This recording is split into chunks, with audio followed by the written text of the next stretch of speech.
Breaking news చూస్తున్నాం. పలు చోట్ల పెరుగుతున్న సైబర్ నేరాలు. హనుమాన్ జంక్షన్ లో ఆలస్యంగా వెలుగులోకి వచ్చిన సైబర్ నేరగాళ్ల మోసం.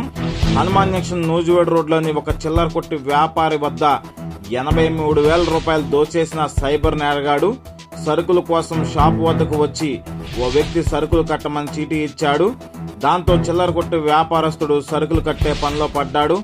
ఇంతలో తన ఫోన్ స్విచ్ ఆఫ్ అయిందని, మీ మొబైల్ ఓసారి ఇస్తారా అంటూ వ్యాపారస్తుడు వద్ద నుంచి ఫోన్ తీసుకున్న సైబర్ నేరగాడు.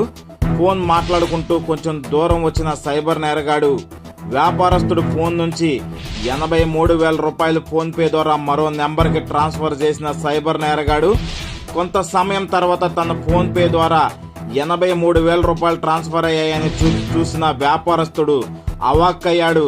దాంతో వ్యాపారస్తుడు హనుమాన్ జంక్షన్ పోలీస్ స్టేషన్ లో ఫిర్యాదు చేయగా పోలీసులు కేసు దర్యాప్తు చేస్తున్నారు.